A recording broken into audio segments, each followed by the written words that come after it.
You had no right. That was not yours to touch, not yours to take, not yours to sell. I was standing in my own living room, shaking from my knees to my fingertips, pointing at the man my daughter married. My voice cracked so badly it didn't even sound like mine anymore. Kevin just stood there, leaning against my kitchen counter with his arms crossed, looking at me the way you'd look at a dog barking at traffic. That little half smirk on his face, that calm, unbothered expression he always wore when he knew he had the upper hand and wanted you to feel it. "It was sitting in a drawer collecting dust, Harold," he said. "She's gone. What were you going to do? Talk to it? Sleep with it under your pillow? It's a ring. It's metal and a rock. Relax." My daughter Lisa was sitting on the couch with her hands pressed between her knees, head down, the eyes on the carpet. She said nothing, not one word, not in my defense, not in her mother's memory. She just sat there like a ghost of the woman I raised, silent the way Kevin had trained her to be silent. I opened my mouth to fire back, but nothing came out, because it wasn't just a ring. It was the ring I placed on Eleanor's finger 41 years ago in front of a church full of people who told us we were too young to know what love was. It was the ring she wore through 2 pregnancies, through my layoff in '94, through both her surgeries, through every round of chemo that stole her hair and her appetite but never touched her stubbornness. She wore that ring until the hospice nurse gently removed it because her fingers had gotten too thin to keep it on. Eleanor closed my hand around it that day and looked me dead in the eye and said, "Well, this is yours now, Harold. Don't let anyone take what's ours." And Kevin sold it for cash. But what happened next is why I'm telling you this story. Because 3 days after that confrontation, I found something that changed everything. The ring led me to a note, and that note made my blood run cold. Let me take you back to how all of this started. Eleanor passed away 14 months before that living room fight. Pancreatic cancer. The cruelest kind. She went from planting tomatoes in the backyard to a hospital bed in 9 weeks. 9 weeks. That's all we got between "something doesn't feel right" and "I'm sorry, there's nothing more we can do." I was at that hospital every single day. I held her hand, I fed her ice chips, I read to her from the mystery novels she loved, even though my voice kept breaking every few pages. And when she died on a Tuesday morning at 6:47 a.m., the nurse had to physically peel my fingers off Eleanor's hand because I could not make myself let go. After the funeral, I was hollow. I don't mean sad, I mean empty, the way a house is empty after a fire. I forgot to pay the water bill twice. I left the porch light on every night because Eleanor always said she liked seeing it when she came home from book club. Some broken part of my brain thought maybe she'd still come walking up those steps. Lisa came by when she could in those first few months, and I was grateful for every visit. But Kevin always had a reason to cut them short. "We've got dinner reservations. Lisa has a migraine. We should get going. I've got an early call tomorrow." It was never a flat refusal. It was never and it was always a reasonable sounding excuse delivered with just enough warmth that you couldn't argue without seeming difficult. He controlled her schedule the way a thermostat controls temperature. Quietly, automatically, without anyone noticing the adjustments. Let me tell you about Kevin. Kevin Driscoll was a financial advisor. That was always the first thing out of his mouth. Not, "Hi, I'm Kevin." It was Kevin Driscoll, financial advisor with Prestige Wealth Group, like he was handing you a business card just by speaking. He wore expensive watches. He drove a BMW that I later found out was leased with terms so bad his monthly payment could have rented an apartment. He used words like portfolio diversification at Thanksgiving dinner like the rest of us were supposed to be impressed. He married Lisa 4 years before Eleanor died. The wedding was beautiful, and Eleanor sat next to me during the ceremony, squeezed my hand once, and whispered so quietly only I could hear, "I hope I'm wrong about him." She told me more than once after that, sitting at the kitchen table, stirring her tea the way she always did when something was bothering her. "There's something off about that man, Harold. I can't prove it, but I feel it. The way he watches Lisa's spending, the way he inserts himself into every decision she makes." I told her she was being overprotective. I told her to give him a chance. I will regret those words for the rest of my life. After Eleanor passed, Kevin started coming around more, not to comfort me, not to help with the house or the mountain of paperwork that follows a death. He started asking questions, casual at first. "So, Harold, the house is paid off." Right? Then more pointed. "Did Eleanor have a separate life insurance policy?" Then outright invasive. Have you thought about what's in the safe deposit box? I could help inventory everything. He dressed it all up as concern. Just want to make sure you're taken care of, Harold. But his eyes always drifted. To the antique cabinet Eleanor inherited from her grandmother. To the oil painting in the hallway. To the shelf where I kept our financial binders. I told him everything was handled. I told him my attorney, Jim Perella, had it under control. Kevin's jaw tightened every time I mentioned Jim. Then came the day I noticed the ring was gone. I kept it in a small velvet box inside my bedside drawer. Every single night before I went to sleep, I opened that drawer, took out the box, and held it. Sometimes I just looked at it. Sometimes I slipped it onto my pinky finger, which was the only finger it would fit, and sat there in the dark pretending Eleanor was in the next room. It was my ritual, my communion. The only thing that still connected me to her in a way that felt physical and real. One Thursday evening, I reached into the drawer and the box was there, but it was light. Too light. I opened it. Empty. I tore that bedroom apart. I pulled every drawer out of the dresser. I checked behind the headboard, under the bed, inside coat pockets, between couch cushions. I went through the laundry basket. I searched the bathroom. I got down on my hands and knees with a flashlight and swept it across the carpet looking for a glint. Nothing. The ring was gone. Then I stopped, and I remembered. Kevin and Lisa had visited 2 days earlier. Lisa had spent most of the time in the kitchen making tea and washing some dishes I'd left in the sink. Kevin had said he needed to make a phone call and walked down the hallway, toward the bedroom. I hadn't thought anything of it at the time because I was a fool who still believed this man was simply rude, not dangerous. I called Lisa that night. She sounded confused at first, then quiet, then uncomfortable. She put Kevin on the phone and I asked him directly, "Kevin, did you take Eleanor's ring from my bedroom drawer?" There was a pause, not even a full second, but I felt it. The way you feel a crack in ice before it gives way. "Harold, I have absolutely no idea what you're talking about." "The ring is gone, Kevin. You were the only person near that bedroom. I want it back." "Are you seriously accusing me right now, in front of Lisa?" Come on, Harold, you've been forgetting things. You left the stove on last week, remember? Maybe you moved it and forgot. Maybe you should look around a little more carefully before you go around making accusations." That sentence was a weapon, and he knew it, because I hadn't left the stove on. My mind was sharp, but Kevin had been planting seeds for months. Little comments dropped into conversation with Lisa. "Your dad told me that same story 3 times. He seemed disoriented today. Have you thought about getting him evaluated?" None of it was true. All of it was strategy. He was building a case to make me unreliable in my daughter's eyes, so that when I finally accused him of something real, Lisa would hesitate. And she did hesitate. I could hear it in the silence on the phone. But that half second where she didn't immediately say, "Dad, of course I believe you," that half second was Kevin's masterpiece. I hung up and sat on the edge of my bed for a very long time. I stared at the empty box in my hands and felt something I hadn't felt since the day they told us Eleanor's cancer was terminal, helpless, cornered, alone. But I am Harold Ashworth. And I was married to Eleanor Ashworth for 41 years. And if that woman taught me anything, it's that you don't sit in the dark feeling sorry for yourself when someone has taken something that belongs to you. You get up, you put your shoes on, and you go find it. 2 days later, I started driving. I hit every pawn shop, jeweler, and estate buyer within 30 miles. At each one, I described the ring. Platinum band, Art Deco setting from the 1930s, European cut diamond. I'm just under a carat with 2 sapphires. And the engraving E and H, forever stubborn. Most places shook their heads. A few checked their logs. At the 9th stop, a small estate jewelry shop called Caldwell & Sons on 4th Street, the man behind the counter went very still when I finished my description. "Yes," he said slowly. "A man brought a ring matching that description in about 5 days ago. Younger guy. Nice suit. Good watch. Said it was from his grandmother's estate and he was liquidating some pieces."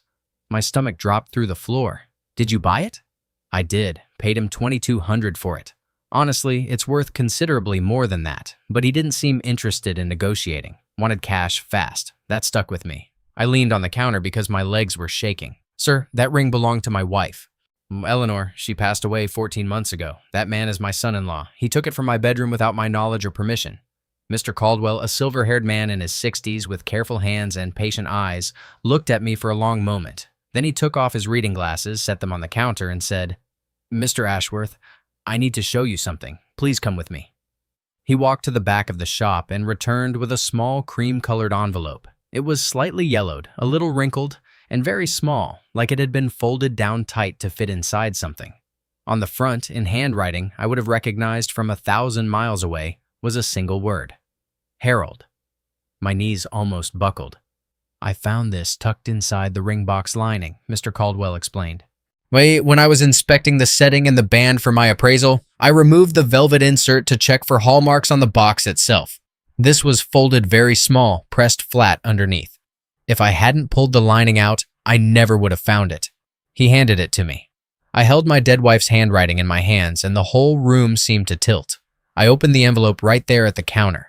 Inside was a single piece of notepaper, folded in thirds, covered front and back in Eleanor's handwriting. Neat, precise, urgent. The date at the top was from 8 months before she died. The first line read, "Harold, if you're reading this, then someone took the ring. And I think I know who." My blood went cold. I mean that literally. I felt the temperature in my body drop. My fingers went numb. My vision narrowed. I read the rest, standing in that jewelry shop while Mr. Caldwell watched in silence. Eleanor's letter laid everything out. She had started noticing irregularities months before her diagnosis, back when she was still healthy and sharp. Small amounts disappearing from our joint checking account. Statements that didn't match. A checkbook with pages torn from the middle, not the front, so we wouldn't notice.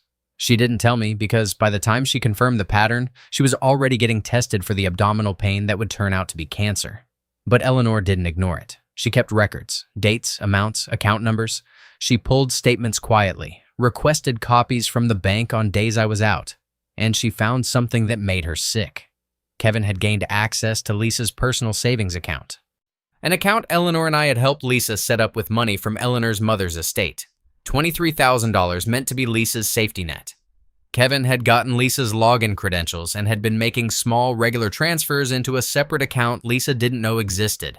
300 here, 500 there. Always small enough to slip past a casual glance at a statement. By the time Eleanor found the trail, Kevin had moved over $14,000. Eleanor wrote that she confronted him once, privately, on a Saturday afternoon when I was out picking up groceries. She sat him down at our kitchen table and told him she knew exactly what he was doing. She told him to stop immediately and return every cent, or she would tell me and contact a lawyer. Kevin's response? It had written in Eleanor's handwriting with a line underneath it so heavy the pen had nearly torn the paper, was this: "Nobody is going to believe a sick old woman over me. And if you say one word to Harold, I will make sure Lisa never speaks to either of you again. You'll die without your daughter in the room." Eleanor didn't tell me. She was already dying. She was already losing weight and energy and time. She was terrified of losing access to Lisa in whatever weeks or months she had left. Kevin knew exactly which nerve to press, and he pressed it with surgical cruelty. So Eleanor did something else. Something that was so completely, perfectly, brilliantly her that I almost laughed through my tears reading it. She built a trap. She documented everything. Dates, amounts, screenshots she printed at the library, bank reference numbers. Yet she put all of it together in a neat, organized packet. And then she hid it inside the one object on Earth she knew I would never, ever willingly part with. The ring box. She folded the letter as small as it would go, slipped it under the velvet lining, pressed it flat, and put the ring back on top. She knew I would keep that ring close forever. She knew it was safe with me. But she also knew something else. She knew that if Kevin ever got bold enough or greedy enough to take that ring and try to sell it, the letter would surface. Because any competent jeweler examining the box would find it. The trap could only be sprung by the exact act of betrayal she was afraid of. She set a bomb inside a velvet box and trusted that greed would eventually light the fuse, and Kevin walked right into it. While I stood in Caldwell & Sons holding my dead wife's letter, and I cried. I cried like I hadn't cried since the morning she died. Mr. Caldwell didn't speak. He handed me a box of tissues, pulled a stool around the counter so I could sit down, and waited. When I finally looked up, I asked him if he still had the ring. "I haven't cleaned it, set it, or listed it," he said. Something about the whole transaction felt off to me. I kept it in the back. I was going to give it another week before I did anything with it. I asked him how much he paid Kevin. He told me again. $2,200. That's what 41 years of love, of commitment, of Eleanor's entire life on my finger was worth to Kevin Driscoll. $2,200, and a fast handshake. I paid Mr. Caldwell back in full that same afternoon. Well, I put the ring in my coat pocket and held it against my chest the entire drive home. But the letter, I didn't put it away. I drove straight to a copy shop and made 3 copies. One for my attorney, Jim Perella, one for my safe deposit box at the bank, and one for the conversation I was about to have with my daughter. But before I could reach Lisa, Kevin reached me first. He showed up at my front door the next morning. Alone. No Lisa. No smirk this time. His face was tight, shoulders squared. He didn't wait for an invitation. He stepped through the doorway and started talking. Harold, Lisa and I have been discussing this, and we need to have an honest conversation about what's going on with you. You've been making irrational accusations. Lisa's worried. I'm worried. I think it's time we look into some evaluations. But make sure you're getting the support you need. He delivered it like a rehearsed presentation. I understood instantly what he was doing. Getting ahead of the story. Establishing the narrative. Confused old man. Paranoid. Declining. Needs supervision. I let him talk. I let him finish every word. I watched his face and thought about Eleanor sitting across from this same man, sick and scared, being told she would die alone if she opened her mouth. When he was done, I said one sentence. I found Eleanor's letter. I have never in my life seen color leave a person's face that fast. It was like watching a screen go dark. What letter? His voice didn't crack, but it lost its rhythm. That practiced smoothness disappeared. The one she hid in the ring box. The one you handed to a jeweler on 4th Street 5 days ago when you sold the ring you stole from my bedroom. The one where she wrote down every dollar you took, every transfer you made, every lie you told, and every threat you made to a dying woman while she was too scared to fight back. Kevin didn't move. She knew Kevin. She knew everything, and she left proof. He stood there for 3 full seconds without blinking. Then he pointed at me, and his voice changed. Harder, meaner. The mask coming off.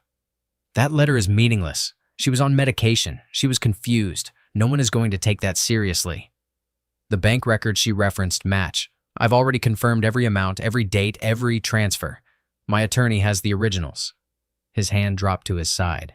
You stole from me. You stole from your own wife. You threatened my wife into silence while she was dying of cancer. And then you thought you could walk into my home, take the last thing I had of her, sell it for pocket change, and no one would ever know. Kevin's face twisted into something ugly. Real ugly, not the polished mask, the thing underneath. He jabbed his finger toward me, and his voice dropped low. You're going to regret this, old man. You think Lisa's going to choose you over me? I'm her husband. I'm the one who's there every day.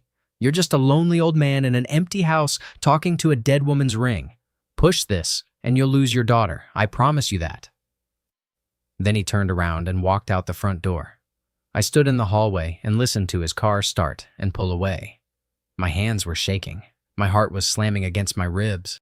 But underneath all of that, underneath the fear and the anger and the grief, there was something else. Something Eleanor left behind along with that letter. Certainty. Because my wife had done the hard work already. She had built the case. She had hidden the evidence. She had planned for exactly this moment, knowing she wouldn't be here to see it. All I had to do was follow through. And I was going to follow through. This wasn't just about a ring anymore. This was about my daughter's life, her money, her freedom, her future. And the war Kevin thought he could win was just beginning. The next 48 hours were some of the longest of my entire life, and I've lived through a lot of long nights. Kevin went straight home and did exactly what I expected him to do. He got to Lisa before I could. He told her I was unraveling. He said I'd become paranoid, aggressive, delusional. He said I accused him of stealing and then started ranting about Eleanor leaving secret messages. He framed the whole thing as the sad, predictable decline of a grieving old man who couldn't accept that his wife was gone. He told Lisa we needed to seriously discuss getting me evaluated by a specialist. And Lisa, who had been living inside Kevin's reality for 4 years, who had been slowly cut off from her own instincts by a man who made manipulation look like patience, called me that evening with a voice I barely recognized. It was careful, controlled, rehearsed. The voice of someone who had already been told what to think and was now delivering the approved message. Dad, Kevin told me what happened today. I think maybe we all need to sit down and have a calm conversation about this. Right. Did he tell you about the ring? Silence. Did he tell you he took your mother's wedding ring from my bedroom drawer and sold it to an estate jeweler on 4th Street for $2,200 in cash? A longer silence. Did he tell you about the letter your mother left inside the ring box? The letter where she documented every dollar he stole from your savings account? The letter where she described him threatening her into silence while she was dying? Lisa's voice cracked. Not a full break, just a fracture. Dad, please stop. Kevin said you've been having episodes and I don't want to make things worse by… Lisa, I am holding your mother's letter in my hand right now. I'm looking at her handwriting. The date at the top is March 14th, 8 months before she died. She wrote it during a period when her oncologist documented her as fully alert and cognitively sharp. This is not a hallucination. This is not confusion. Your mother caught your husband stealing from this family, and he told her that if she said one word, he would make sure she died without you in the room. I heard a sound on the other end of the line. Not a word. A breath. A short, sharp intake. The kind your body makes involuntarily when something ice cold touches the back of your neck. I'm going to read you the first 3 lines of this letter. Then I need you to come to the house. Without Kevin. I read them slowly, clearly, the way Eleanor would have wanted them read. Her voice, her fury, her love, all jumping off that notepaper like she was speaking through me. Lisa started crying before I finished the second line. Not because of what the words said. Because she recognized her mother, the way Eleanor underlined words when she was furious, the way she circled dates twice, the way she signed personal notes with a small drawing of a daisy, the flower I gave her on our first date when I was 20 and she was 19 and unimpressed. Eleanor drew that daisy on every card, every note, every letter she ever wrote me, and it was there at the bottom of this letter too. Nobody could fake that. Kevin certainly couldn't, and Lisa knew it. She came over the next morning. Alone. She looked like she hadn't slept at all. Her eyes were swollen. Her hair was pulled back carelessly. She sat down at the kitchen table, the same table where Eleanor used to sit stirring her tea, and I placed the letter in front of her without saying a word. Lisa read the whole thing. Both sides. Every line. Her face went through about 10 different expressions, none of them good. When she finished, her hands were flat on the table and her eyes were locked on one specific section near the bottom. The part where Eleanor described confronting Kevin. The part where Eleanor wrote, he looked at me with nothing behind his eyes. No guilt, no shame, no recognition that he was speaking to a dying woman. Just calculation. And then he said very calmly that if I told Harold, he would take Lisa away from both of us. He said I would die in that hospice without my daughter holding my hand. And Harold, I believed him, because I looked at his face and I could see that he meant it. Lisa's face crumbled. Not all at once. Slowly. From the inside out. Like a dam that holds and holds and holds, and then just doesn't anymore. "Well, he told me you were the problem," she whispered. "He told me you and Mom were controlling. He said Mom never liked him because she couldn't let go of me. He said you were both trying to sabotage our marriage because you couldn't stand seeing me build a life with someone else. Your mother was trying to protect you, Lisa. That's all she ever wanted to do." Lisa covered her face with both hands and sobbed. Not quiet, polite tears. Deep, shaking, full-body sobs that rattled the chair she was sitting in. I stood up and walked around the table and held my daughter for the first time in over a year. Because Kevin had engineered things so that Lisa barely visited anymore. He'd isolated her slowly, methodically, the way ivy creeps across a wall. By the time you notice it, the whole structure is covered and the original surface is gone. Yeah, when Lisa finally pulled herself together, red-eyed and trembling, she asked me what she should do. I told her I had already given a copy of the letter to my attorney. I told her Jim Perella had reviewed it alongside the bank records Eleanor referenced and confirmed that every date, every amount, every account number matched. I told her Mr. Caldwell at the jewelry shop had provided a written statement confirming that Kevin brought in the ring, described the transaction, and identified Kevin from a photo. Then I told her something else, something I had discovered that same morning while going through the documents more carefully.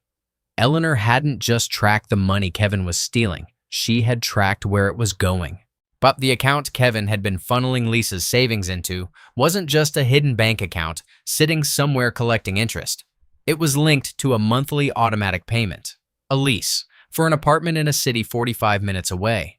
The lease was under Kevin's name. Lisa stared at me. I watched the information travel from her ears to her brain, to her chest, to her stomach.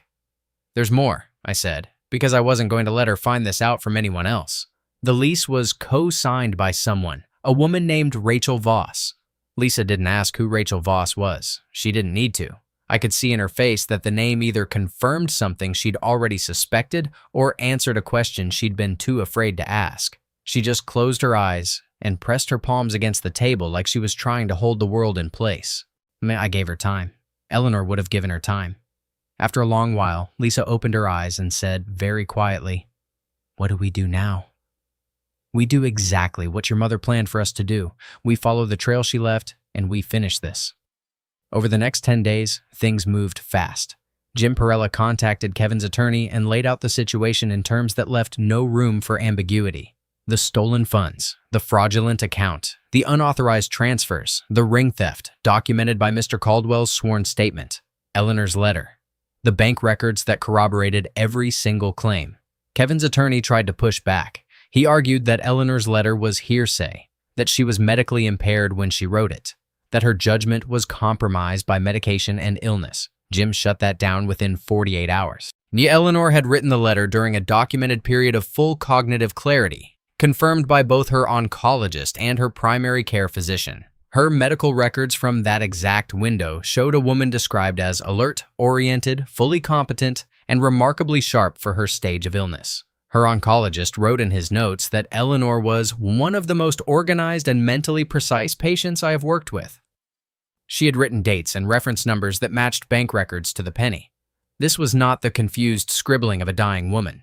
This was evidence assembled by someone who knew exactly what she was doing. Kevin tried a different approach. He called Lisa directly, and this phone call is the one that sealed everything. He didn't apologize. He didn't explain. He threatened. "If you go through with this, I will take the house. I'll drain every joint account we have. I'll tie your father up in court so long he'll be dead before it's resolved. You think he can afford a fight like this? You think some letter from your dead mother is going to hold up? Walk away from this, Lisa. I'm warning you." Lisa recorded that call. She didn't tell him she was recording. She held the phone against her ear and let him talk. And every single sentence he spoke was captured clearly on her phone and handed to Jim Perella the next afternoon. Kevin's parents got involved next, which was almost funny if it weren't so pathetic. His mother, a brittle, image-obsessed woman named Diane, who had once told Eleanor at a holiday dinner that Lisa was sweet but not really what we had in mind for Kevin, called me on a Tuesday morning. "Harold, well, I think this has all been blown wildly out of proportion. Kevin is a financial professional. He manages money for high-net-worth clients. The idea that he would steal from his own family is absurd. I think your wife was confused, and I think you're letting grief cloud your judgment. Your son stole $14,000 from his wife's savings account, sold a dying woman's wedding ring for cash, and threatened to isolate that same dying woman from her only daughter. Those aren't opinions, Diane. Those are documented facts. Would you like me to have my attorney send you copies?" She hung up. Kevin's father showed up at my house the following Saturday, a tall man I had met exactly twice in 4 years, both times at holidays where he spent most of the evening on his phone. He stood on my porch with his hands in his jacket pockets and looked past me into the house the way a real estate agent looks at a listing.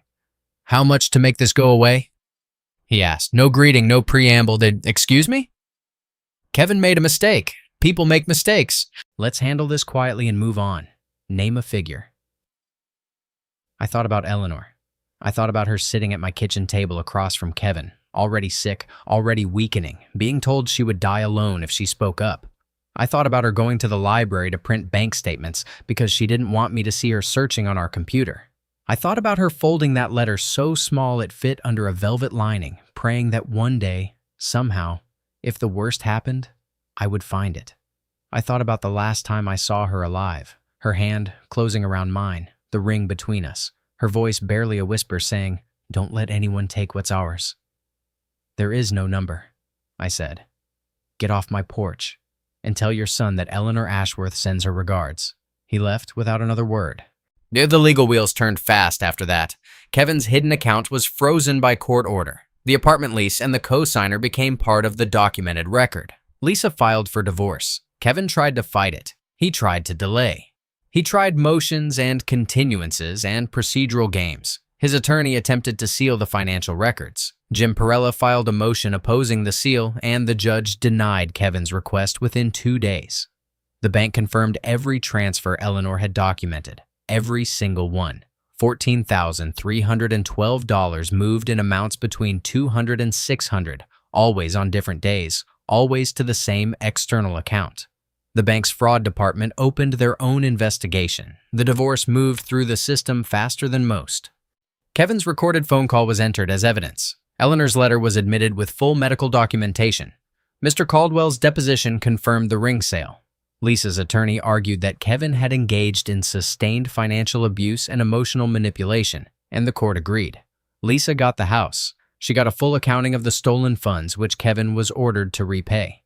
Kevin got nothing from the marriage except his name on a restraining order and a legal record that would follow him for the rest of his professional life. His financial advisory license came under review after the fraud documentation was forwarded to the state regulatory board by Jim Perella, who told me with a grim satisfaction that he had been waiting his entire career to file a complaint this well documented. Kevin's clients began leaving. His firm quietly let him go. His parents, the same people who had tried to buy my silence with a blank check, stopped returning his calls. I don't know where Kevin is now. I don't care. That chapter is closed. What I care about is what came after. Lisa moved to a small apartment about 10 minutes from my house, close enough to visit, far enough to rebuild. She started coming over for Sunday dinners again, the way she used to before Kevin turned her schedule into a fortress.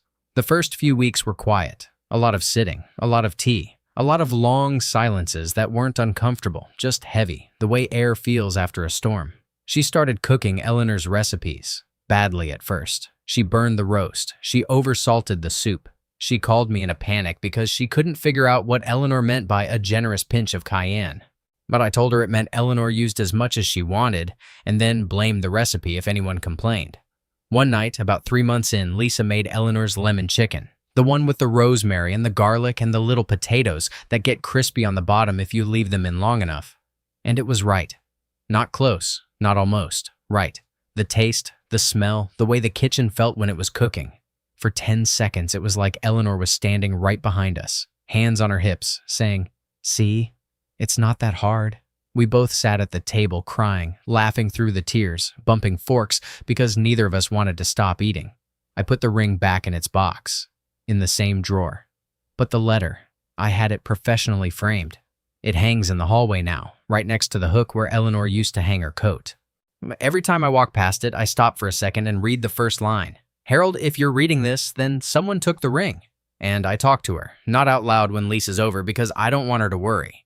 But in the mornings, when the house is quiet and the coffee is brewing, I stand in that hallway and I say, "You got him, Eleanor. You got him." Mr. Caldwell refused to accept any extra payment for holding the ring and for his deposition time. I tried 3 times. He told me, "Your wife solved a crime from inside a velvet box. I'm just honored I got to play a part in it." I bring him cookies now, every other week. Oatmeal raisin because he mentioned once that they were his favorite, and I remembered because that's what people who actually care about other people do. They listen, they remember, they show up. Kevin tried to contact Lisa once, about 6 months after the divorce was final. He sent a long message through a mutual friend, said he'd changed, said he'd understood what he'd done wrong, said he'd been going to therapy, said he just wanted to talk, just once, face to face, no lawyers. Lisa showed me the message at Sunday dinner.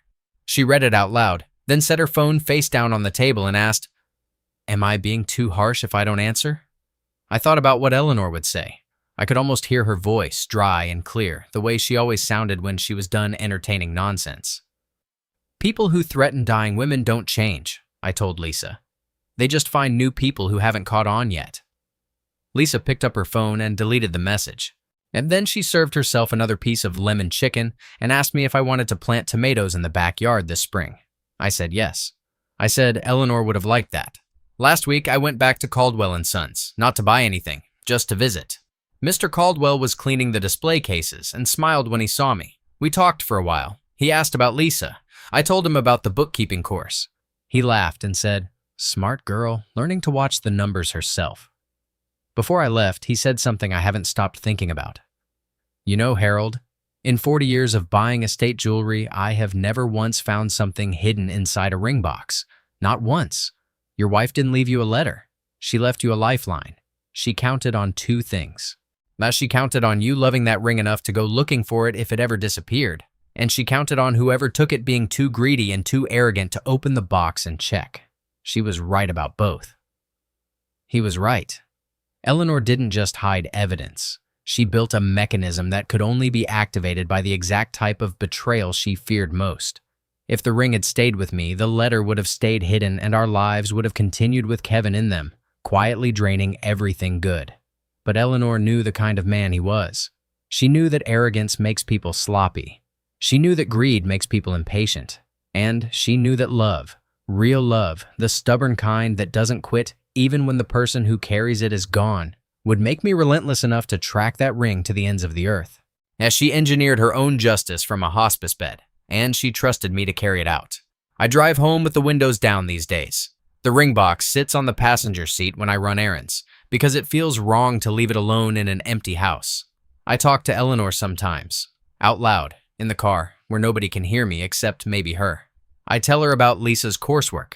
I tell her the lemon chicken is getting better every time. I tell her the tomatoes in the backyard came in this year and they were the best ones yet, bright red and warm from the sun, the way she always said they should be.